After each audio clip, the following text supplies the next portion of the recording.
So this is the last Sunday, and we are doing a series, the evangelism series, and this is the last Sunday for our evangelism topic.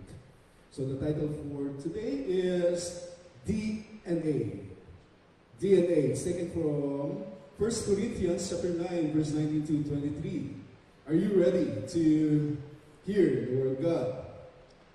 Are you ready? Yes. And okay, let's all pray.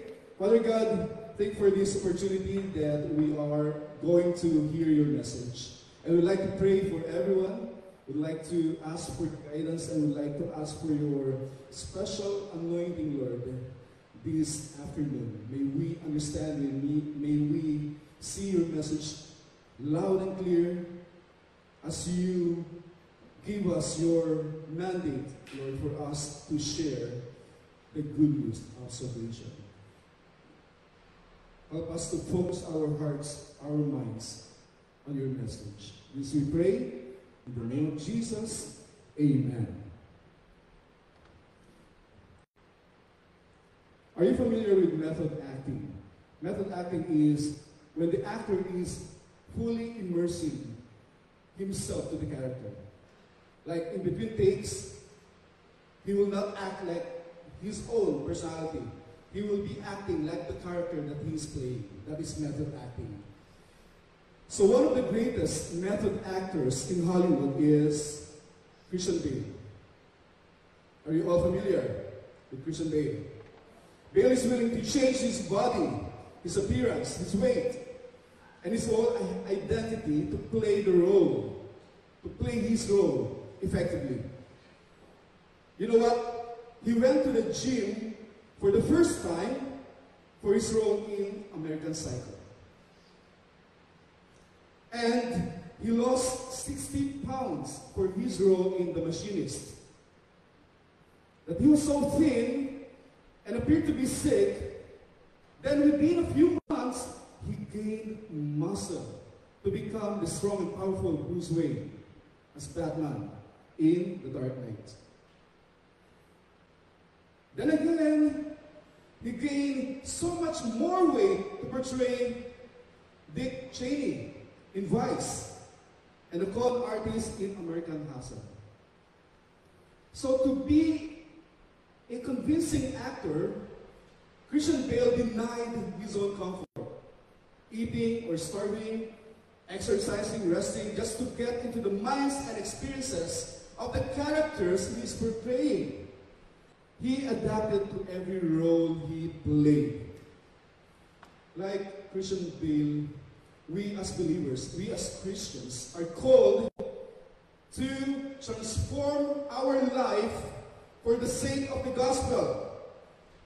But this transformation is not for a movie role. But this transformation is for the Great Commission.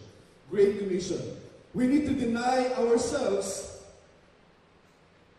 We need to deny ourselves, our comforts, our plans, and we need to adapt the needs of others so that they can see the love of Jesus. In 1 Corinthians chapter 9, verses 19 to 23, Paul illustrates how we are called to share the gospel. And the title is DNA. DNA. It stands for deoxyribonucleic acid. Deoxyribonucleic acid. It is the hereditary genetic instructions found in all living organisms, including humans, animals, plants, and this is used in the growth, development, functioning, and reproduction of life. So DNA is a blueprint that determines the traits of a person, like the eye color, skin color, height. And DNA is passed down from one generation to another generation. It holds a unique code that makes a person or an organism unique or distinct. So DNA is very useful in solving crimes, in identifying people, or reconnecting family members, especially siblings or twins. So as believers, as members of Faith Community Christian Church, we have this spiritual DNA. And our DNA that God has designed for us to do is to fulfill the Great Commission, to follow what God has commanded us, to share the gospel. That is our spiritual DNA. And we have two main points. DNA. Let's start with D. Deny. And A is adopt. Deny and adopt. Okay. First point is deny ourselves. Deny ourselves based on verse 19. Shall we read all together verse 19? Although I am free and belong to no one, I have made myself a slave to everyone, to win as many as possible. To win as many as possible. Paul wrote this 1 Corinthians to address some issues within the church at Corinth. Corinth was the melting pot of different people, classes, race, and religions during the time of the Roman Empire. Corinth was a city known for its diversity and immorality. So during that time, Paul defended his rights being an apostle and his rights to receive financial support from the church.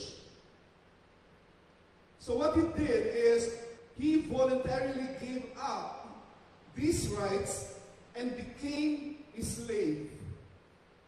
He gave up his rights as an apostle and his rights to receive support from the church to become a slave to everyone. So what's the purpose? Why did he choose to become a slave? So as to win as many people as possible. You know, slavery was very rampant during the Roman culture. Yet Paul practiced self-denial. Paul denied himself.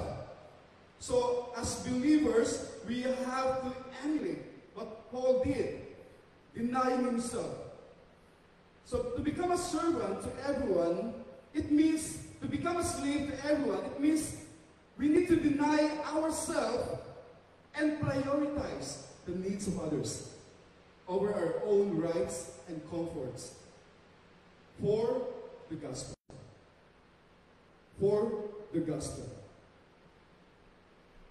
If there's anyone who exemplified self-denial, it is Jesus.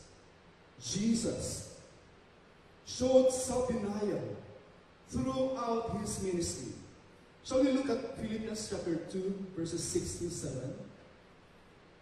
Can you read that passage?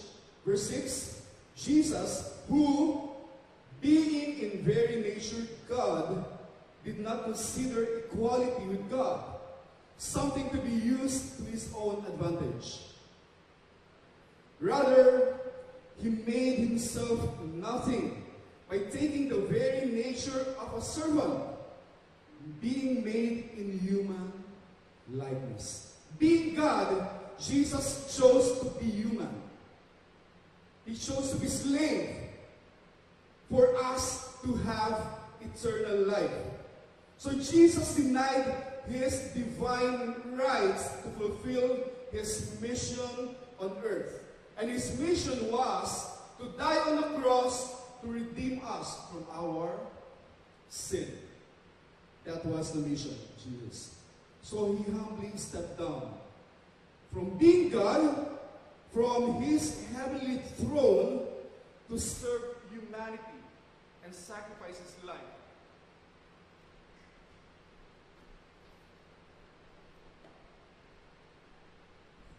Sacrifice his life for the sins of mankind. There was a story of Jim Elliot.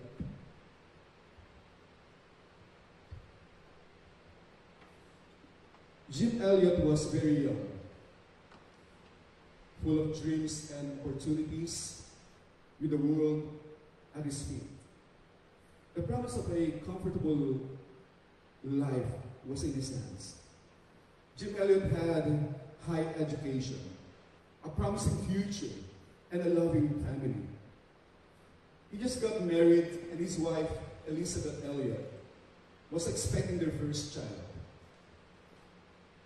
He could have a comfortable life in the U.S. Yet, Jim Elliot responded to God's calling. What was the calling? The calling was to go beyond the comforts of home and to share the gospel to the dangerous jungles of Ecuador, where the Waorani tribe lived. Waorani tribe. So this tribe was isolated. This tribe was hostile toward outsiders. And these tribe people had a history of violence. And to get to them, to reach them, to approach them, it is as if you're facing death. But for Jim Elliot, he was not overcome by any fear. He wrote in his journal, "He is no fool who gives what he cannot keep to gain what he cannot lose." For Jim Elliot, it is not foolishness to give his life that he cannot keep, so as to gain eternal life that he cannot lose. So with other 4 missionaries, Jim spent months preparing for the mission. They flew over the tribe of Waorani using small plane, and what they did is they would drop gifts. They would drop gifts and give messages of peace. After much planning, then the big day finally came. So they landed their plane on the riverbank. Jim Elliot had full of confidence, hope that God would bring them to the tribe. But something went wrong. Something went wrong. You know, Jim Elliot, together with the 4 missionaries, they risked everything for the sake of the gospel, but they were ambushed to death by the people they wanted to reach. Jim Elliot was only 28 years old. He was only 28 years old. But you know what? The story never ended that way. Because after the death of Jim Elliot, his widow, Elizabeth, decided to continue his mission. So with other missionaries, Elizabeth went back to Waorani tribe. And through her perseverance, the Waorani tribe knew only violence and fear.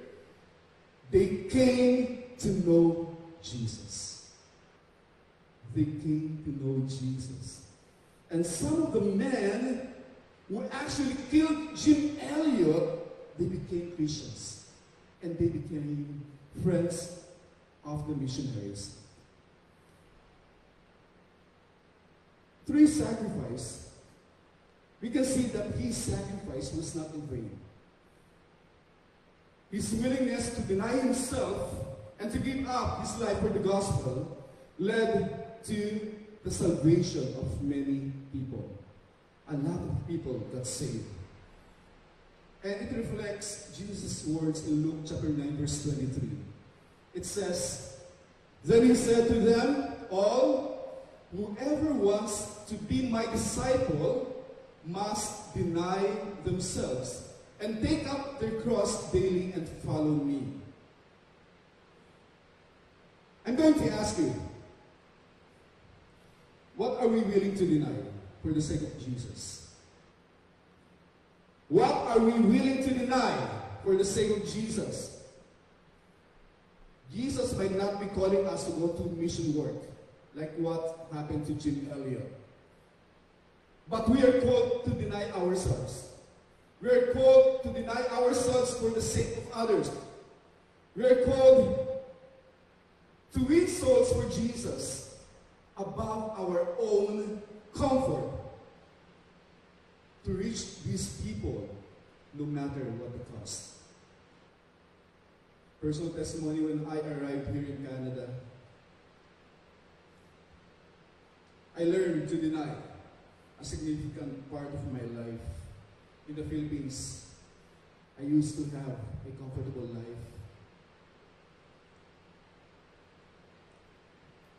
I ran a business, and I had enough to sustain my own needs and my family's needs. But living here in Canada is a humbling experience to me. Here, I learned to embrace humility. I learned to try doing odd jobs like factory, construction, cleaning. So it teaches me self-denial. And I know it is vital part of my spiritual DNA, allowing me to follow God's calling to introduce Jesus with other people. So how are we going to deny ourselves? How are we going to deny ourselves? In what way? First, setting time for prayer. Setting time for prayer. So we can spend a few minutes each week. Are we still praying? Are we still praying? We can spend a few minutes each week in quiet prayer, thinking and contemplating on how we can put others first over our own welfare. So we can ask God for help in areas we need to let go of our selfish desires. Number 2 is we try to give up something small. Giving up something small. So we can choose one small thing that we enjoy. What are we enjoying in life? What are we enjoying? Shopping? Going out with friends? Going out of town? What are we enjoying? Snack? Netflix? So giving up something small means we can try to skip it for a week. Instead of every day you're watching your favorite Korean drama, we can skip that for some days.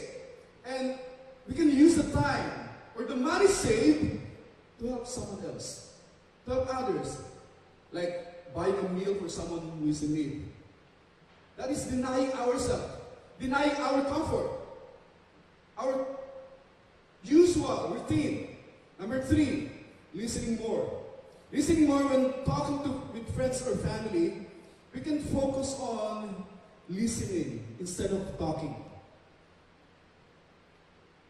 Instead of always talking about yourself, we can listen more. That is denying. It's a form of denying ourselves. So we can show genuine interest in what people have to say. Number 4 is helping in our community. Helping in our community. So we can find charity or community group where we can volunteer. Have we volunteered for any charitable institution or groups like food bank or cleaning up project? So we can give our time to help others. Number 5 is praying for others. We can write down. We can write down the names of the people we know who are struggling. People that we know who are in need. And we can write the names down and we can start praying for them. We can start praying for them. Okay, point number 2. Point number 2. Can we read? Point number 2, D and A. That's A. Adapt to others. Adapt to others. Verses 20 to 23. Please, read with me. To the Jews, I became like a Jew. To win the Jews, to those under the law, I became like one under the law. Though I myself am not under the law, so as to win those under the law. Next. To those not having the law, I became like one not having the law. Though I am not free from God's law, but I am under Christ's law, so as to win those not having the law. To the weak, I became weak, to win the weak. I have become all things people, so that by all possible means I might save some.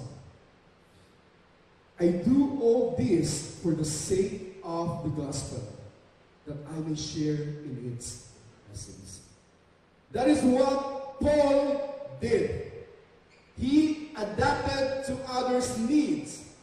So in sharing the gospel, it is important for us to understand and address the needs of other people. We have to know their context, their struggles, their challenges in life. We see Paul in saying, if you're gonna browse through the passage, a lot of phrases there, it says to win as many as possible, to win the Jews, so as to win those under the law, so as to win those not having the law, to win the weak, so that by all possible means I might save some. And I do all this for the sake of the gospel. So the major motivating factor for Paul was to win other people. For these people to get to know Jesus. For these people to be saved. Paul did everything for other people. He learned how to adapt to others. So, Paul adapted his message and approach to the cultural and religious backgrounds of the Corinthians. That time, there were tensions between the Jewish and the Gentile believers in Corinth. But Paul's his focus was to win souls. He doesn't mind if you have different practices, if the Gentiles is like this and the Jews are like that. But his focus remained on winning souls. So for him, he emphasized that the gospel would go beyond cultural and social barriers. You know, the Jews, the Hebrews, they follow the law of Moses. The Gentiles, we are the Gentiles. We are not Jews. So we follow, or the Gentiles followed paganism during the time. They followed Greek philosophy. They followed idol worship. The weak or the vulnerable people were those who had less social standing. So what Paul did is, for the Jews, for him to win the Jews, Paul followed Jewish customs and laws to show respect to their traditions. So to win these Jews, Paul learned to adapt with the Jews. So he followed their customs. And to win those who are under the law, Paul became under the law to win them. We're still holding the old covenant. And to win those not having the law, Paul denied his privilege and superiority over Gentiles to reach them. And for the weak, he responded to the needs of the needy, spiritually and socially. So for Paul, his master, he said, I have become all things to all people, so that by all means I might save some. What does it mean? How to adapt? If you're talking to a child, sometimes you imitate the childlike ways for the child to understand you, right? If you're talking to young people, your language should be understandable to the young people. If you're talking to old people, look at the person next to you. You need to adapt to the one you're talking to. So you have to learn. We have to learn how to adapt who we are talking to. So Paul believed that in order to reach these different people from different walks of life, he needed to learn how to adapt. For him, evangelism is not one size fits all. So it has to be different. The approach should be different in different people. So Paul learned how to contextualize in how to present the gospel by adapting to the beliefs, the opinions of different people. So that is the way to be able to get connected to the people. Jesus. Jesus exemplified adaptability by associating with sinners and outcasts. So Jesus' willingness to be with those rejected by society is very evident. In Matthew chapter 9, verses 10 to 13, can you read that? Everybody, please read. While Jesus was having dinner at Matthew's house, many tax collectors and sinners came and ate with him and his disciples. When the Pharisees saw this, they asked his disciples, "Why does your teacher eat with tax collectors and sinners?" On hearing this, Jesus said, "It is not the healthy who need a doctor, but the sick. But go and learn what this means. I desire mercy, not sacrifice, for I have not come to call the righteous, but sinners." So even Jesus adapted with people in need of hope of the gospel because his mission was to save the lost. We have to learn to adapt to others. If you would like to reach a person who is a businessman, we should be able to understand how they act. If you're trying to reach poor people or homeless people, you should be able to understand what they're going through for us to present the gospel. Hudson Taylor was one of the powerful examples of Christian adapting to others to reach them with the gospel. Hudson Taylor. So Hudson Taylor was a British missionary who spent more than 50 years in China. You know, when he first arrived in China in 1850s, he realized that most missionaries coming from the European countries or the US, they were struggling to connect with the Chinese. Do you have Chinese blood? Is there any Chinese here? Most of the missionaries before, they could not connect with the Chinese. So, he noticed that these missionaries remained distant or very far from the Chinese people because there's difference in language, in customs, in traditions, in appearance, and lifestyle. So, they could not connect.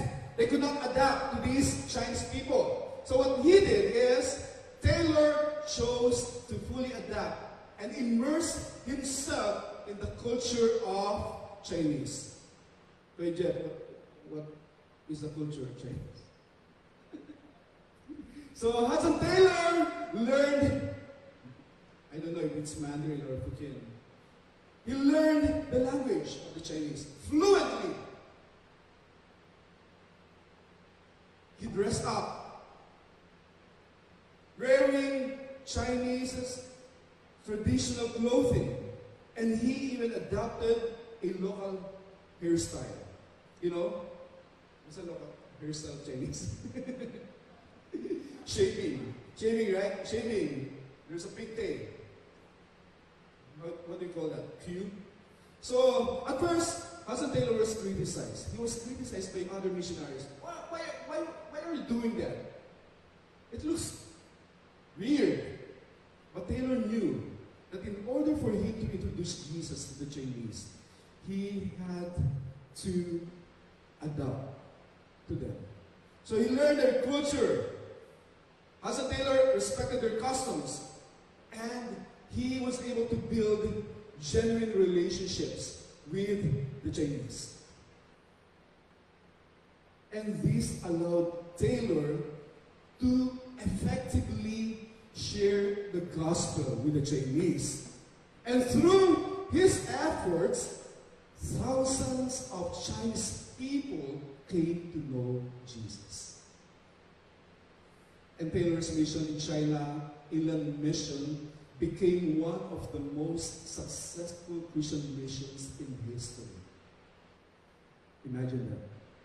So Hudson Taylor became all things to all people. Can we do that? Can we adapt to others? Can we adapt to their background, upbringing, in order for us to reach these people? I'm still learning to adapt. I'm still learning to adapt. Here in Canada, when I got here, I learned to adapt. By connecting with people here from different backgrounds, different walks of life.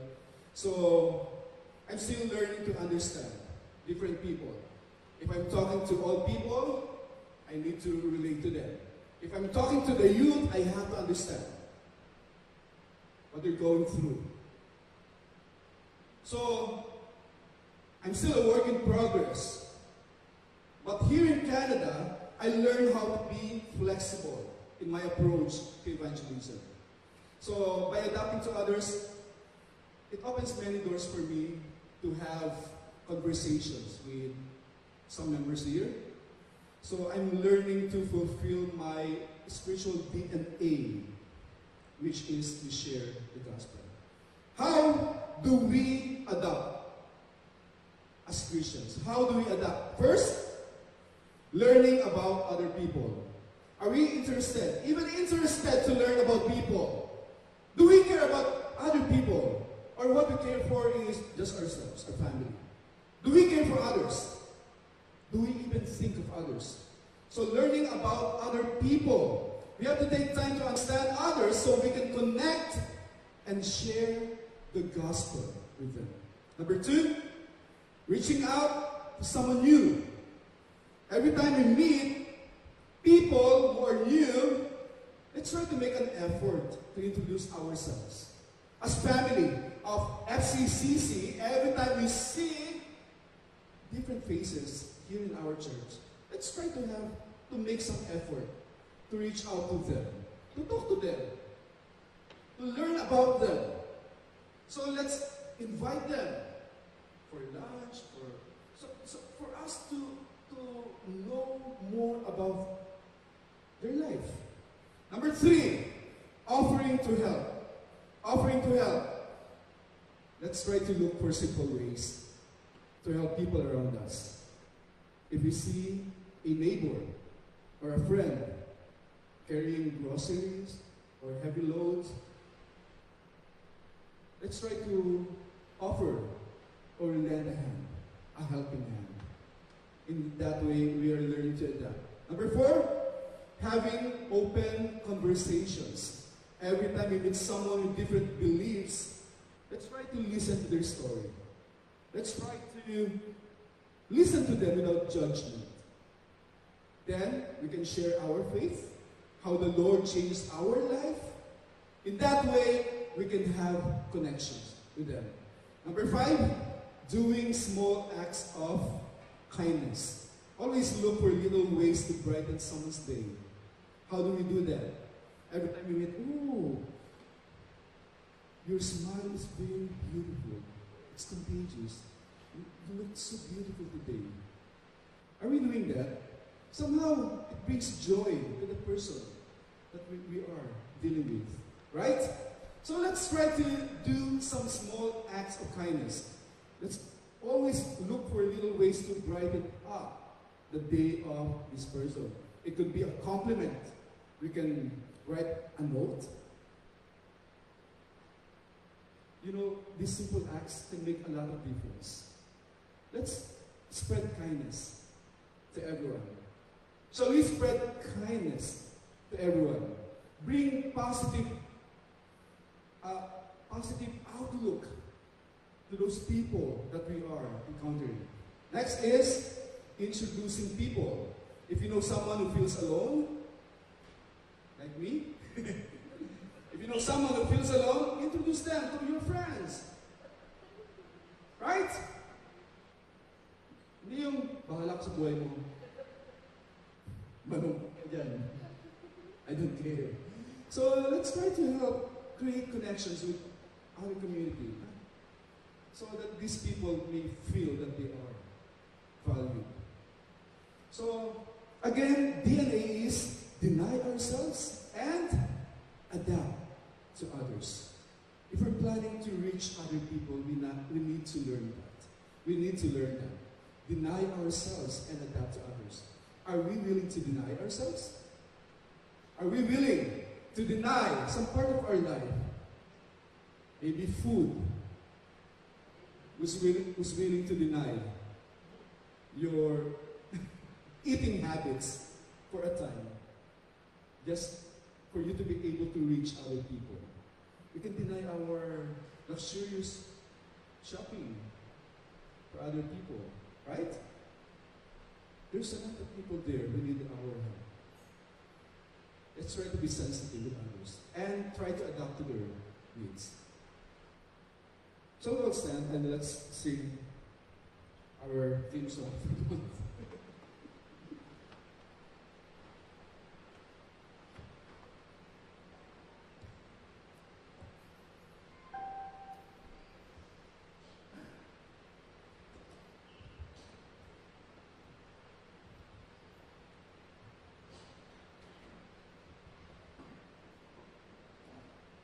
Let's pray that the Lord speak to us and give us this desire to reach out to people, because they truly need the Lord.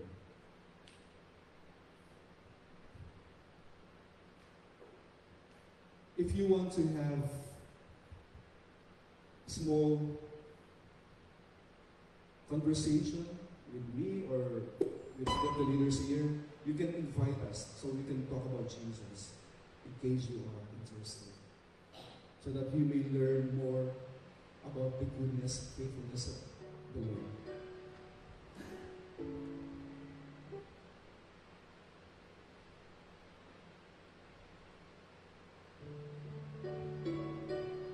Okay, everybody.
Only Jesus heals. People need the Lord. People need the Lord.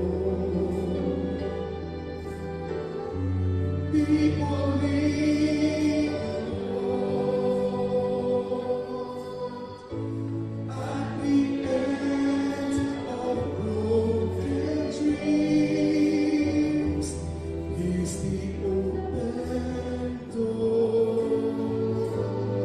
Everybody. People need the Lord. People need the Lord. When will we realize people need the Lord? Let's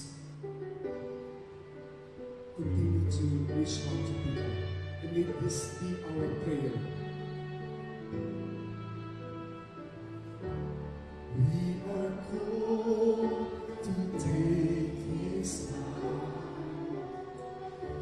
to a world where all seems right. What would be too great a cost? We're sharing life with one who's lost.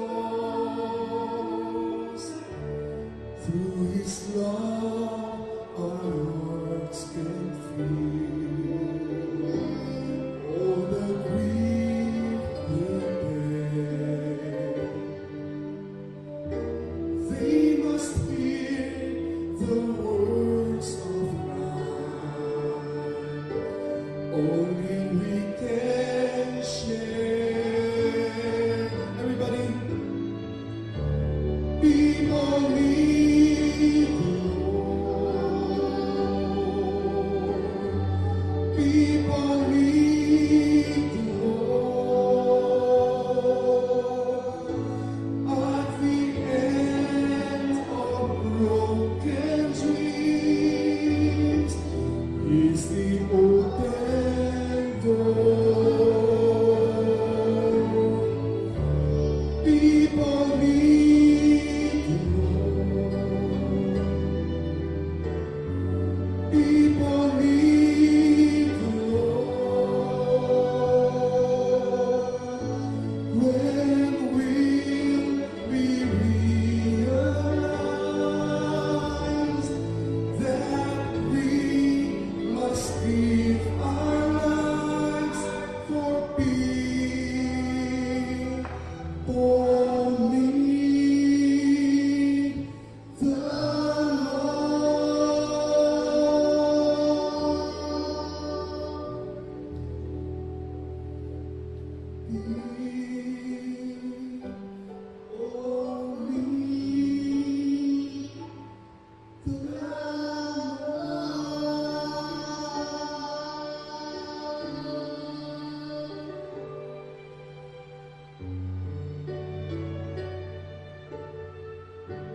Let's all pray. Our Father, we praise your name. Thank you, Lord, for your teaching. Thank you, Lord, for your message. That for us to be able to reach out to other people, we need to learn how to deny part of our life, part of ourselves. And we need to learn to adapt to the needs of these people around us. Father, please give us a strong passion, Lord, to share the good news of salvation to these people. Teach us, Lord, how to connect to the people so we will be able to understand what they are going through. In times of need, use us as your instrument to be of help, to give our lending hands to help out these people. And through this, they will feel your love through us. Thank you, Lord, for giving us this mandate to evangelize, to share your love with others. And may the Lord bless you and keep you. And may the Lord make his face to shine upon you and be gracious unto you. And may the Lord lift his countenance upon you and give you peace now and forevermore. In the name of the Father, and of the Son, and of the Holy Spirit. Amen.